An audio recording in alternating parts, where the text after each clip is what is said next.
Welcome back to Success Academy Jamkhandi. This is Ramesh Pujari. Dear students, ಇವತ್ತೊಂದು ವರ್ಗಮೂಲಗಳನ್ನ ಕಂಡುಹಿಡುವಂತ ಅಂದ್ರೆ square ಗಳನ್ನ ಕಂಡುಹಿಡುವಂತ ಒಂದು ಚಿಕ್ಕ ಟ್ರಿಕ್ಸ್ ಅನ್ನು ಹೇಳ್ಕೊಡ್ತಾ ಇದ್ದೀನಿ. ಲಕ್ಷ ಕೊಟ್ಟು ಕೇಳಲಿಕ್ಕೆ ಪ್ರಯತ್ನ ನೋಡಿ. ನಮಗೆ 6 ಸ್ಕ್ವೇರ್ ಅಂತ ಯಾರಾದ್ರೂ ಕೇಳಿದ್ರೆ ನಾವು ಹೇಳ್ತೀವಿ 6 6 36 ಅಂತ. ಅದೇ ನಾವು 8 ಸ್ಕ್ವೇರ್ ಅಂದ್ರೆ ಎಷ್ಟು ಅಂತ ಕೇಳಿದಾಗ ನಾವು ಹೇಳ್ತೀವಿ 64 ಅಂತ. ಅದೇ ನಾವು 9 ಅನ್ನ ಕೇಳಿದಾಗ ಕೂಡ ನಾವು ಹೇಳ್ತೀವಿ 81 ಅಂತ. ಬಟ್ ಯಾವಾಗ ನಮಗೆ ಅದಕ್ಕಿಂತ ಜಾಸ್ತಿ ಬರುತ್ತೋ ಕೆಲವೊಬ್ರು ಯಾರು ಓದಿರ್ತಾರೆ ಅವ್ರಿಗೆ ಈಸಿ, ಯಾರು ಓದಿರುವುದಿಲ್ವೋ ಅವ್ರಿಗೆ ಸ್ವಲ್ಪ ಡಿಫಿಕಲ್ಟ್ ಆಗುತ್ತೆ. ಹಾಗಾದ್ರೆ ಬನ್ನಿ ಮೊದಲೊಂದು ಚಿಕ್ಕ ಸಂಖ್ಯೆಯನ್ನು ತಗೊಂಡು ನಾನು ಹೇಳ್ಕೊಡ್ತೀನಿ ಯಾವ ತರ. ಎಕ್ಸಾಂಪಲ್, ಈಗ 12 ಸ್ಕ್ವೇರ್ ಅಂತ ಕೇಳ್ತಾರೆ, ನಿಮ್ಗೆ ಗೊತ್ತಿಲ್ಲ ಅಂದ್ರೆ ನೀವು ಏನು ಮಾಡ್ಲಿಕ್ಕೆ ಬರುತ್ತೆ. ಎಕ್ಸಾಮ್ದಲ್ಲಿ ಒಂದು ಪ್ರಾಬ್ಲಮ್ ಅನ್ನ ಸಾಲ್ವ್ ಮಾಡುವಾಗ ಮಧ್ಯದಲ್ಲಿ ಇದು ಬಂದ್ಬಿಡುತ್ತೆ. ಹಾಗಾದ್ರೆ ಮೊದಲು ನಾವೇ 12 ಸ್ಕ್ವೇರ್ ಅನ್ನ ಮಾಡುವಾಗ ನೋಡಿ, ಮೊದಲನೇ ಹಂತ ಈ 2 ಅನ್ನ ಸ್ಕ್ವೇರ್ ಮಾಡ್ಕೋಬೇಕು. 2 2 ಎಷ್ಟಾಯ್ತು? ಎಕ್ಸಾಕ್ಟ್ಲಿ 4 ಆಯ್ತು. ಇನ್ನ ಈ 1 2 2 2 2 4 ನೋಡಿ, ಗುಣಾಕಾರ ಮಾಡಬೇಕು. ಈ ಸಂಖ್ಯಾ ಈ ಸಂಖ್ಯಾ ಈ ಸಂಖ್ಯಾ ಆ ಮೂರು ಸಂಖ್ಯೆಗಳನ್ನ ಗುಣಾಕಾರ ಮಾಡ್ಕೋಬೇಕು. ಇನ್ನು ಕೊನೆಗೆ ಈ 1 ಏನು ಉಳಿದದಲ್ಲ, ಈ 1ನ್ನ ಸ್ಕ್ವೇರ್ ಮಾಡ್ಕೋಬೇಕು. 1 1 1 ಹಂಗಾರೆ 144 12 ಹಾಗಾದ್ರೆ ಬನ್ನಿ ಮತ್ ಯಾವುದೇ ಸಂಖ್ಯೆ ತಗೊಳ್ಳಿ. ಎಕ್ಸಾಂಪಲ್ ನಾನೀಗ ಸದ್ಯ 18 ಸ್ಕ್ವೇರ್ ಅನ್ನ ಮಾಡ್ತಾ ಇದ್ದೀನಿ ಅಂತ ತಿಳ್ಕೊಳ್ಳಿ. ಓಕೆ, ಹಂಗಾರೆ 18 ಸ್ಕ್ವೇರ್ ಹೆಂಗ್ ಮಾಡ್ತೀವಿ? ಫಸ್ಟ್ 8 ಸ್ಕ್ವೇರ್ ಮಾಡಿ. 8 8 ಎಕ್ಸಾಕ್ಟ್ಲಿ 64. 6 ಅನ್ನ ಮನಸ್ಸಿನಲ್ಲಾದ್ರೂ ಇಟ್ಕೊಳ್ಳಿ, ಇಲ್ಲ ಅಂತಂದ್ರೆ ಅದನ್ನ ಒಂದ್ ಕಡೆ ಬರ್ಕೊಳ್ಳಿ. ಓಕೆ, ಸೊ ಮೊದಲು ಬರುದು ಪ್ರಾಕ್ಟೀಸ್ ಮಾಡಿ, ಆಮೇಲೆ ನಿಮ್ಗೆ ಅದು ನೆನಪುಳಿದ್ ಬಿಡುತ್ತೆ.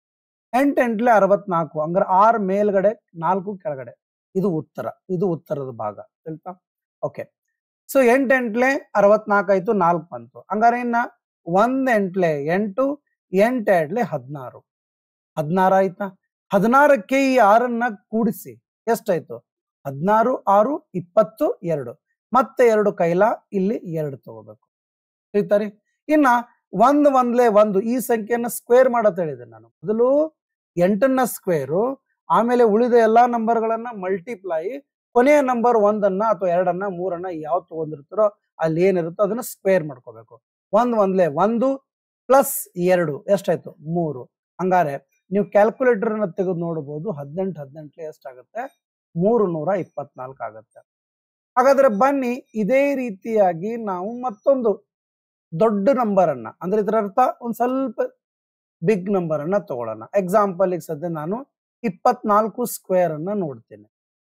ಎಸ್, ಹಾಗಾದ್ರೆ ಈಗ ಒಂದು ದೊಡ್ಡ ಸಂಖ್ಯೆಯನ್ನ ತಗೊಂಡ್ ಮಾಡೋಣ. ಅದು 24 ಸ್ಕ್ವೇರ್. ನೋಡಿ, ಮೊದಲು ಈ 4ಅನ್ನ ಸ್ಕ್ವೇರ್ ಮಾಡ್ಕೋಬೇಕು. ಅರ್ಥ ಆಯ್ತಾ? ಸೊ ಮೊದಲಿಗೆ 4 ಸ್ಕ್ವೇರ್ ಹಂಗಾರೆ ಎಷ್ಟಾಗತ್ತೆ? 4 4 16 ಆಗುತ್ತೆ. 1 ಇಲ್ಲಿ ಕೈಲ ಕೊಟ್ಟಿದ್ದೀನಿ, ಇಲ್ಲಿ 6 ಬರ್ದಿದ್ದೀನಿ. ಇನ್ನು ಈ ಮೂರು ಸಂಖ್ಯೆಗಳನ್ನ ಇಂಟು ಮಾಡ್ಕೋಬೇಕು. 2 4 8 8 2 16. 16ಕ್ಕೆ ಇದು 1 ಕುಡಿಸಿದ್ರೆ 17 ಆಯ್ತು. ಅರ್ಥ ಆಯ್ತಾ? ಇಲ್ಲಿ 7 ಬತ್ತು, ಇಲ್ಲಿ 1 ಕೈಲ ಇದೆ. ಇನ್ನು ಕೊನೆಗಿರುವಂತ 2ಅನ್ನ ಸ್ಕ್ವೇರ್ ಮಾಡ್ಕೋ. 2 2 4, ಇಲ್ಲೊಂದು 1 ಇದೆ, 1 576. ನೀವು ಕ್ಯಾಲ್ಕುಲೇಟರ್ ನೋಡಿ ಚೆಕ್ ಮಾಡಬಹುದು. ಹಂಗಾರೆ ಬನ್ನಿ 28 ಸ್ಕ್ವೇರ್ ಅನ್ನ ಮಾಡಿ ನೋಡೋಣ ಲಾಸ್ಟ್. ಅರ್ಥ ಆಯ್ತಾ? ಆಮೇಲೆ ನಿಮ್ಗೊಂದು ಚಿಕ್ಕದು ವರ್ಕ್ ಅನ್ನ ಕೊಡ್ತೇನೆ. 8 8 64 ತಿಳಿತಾ.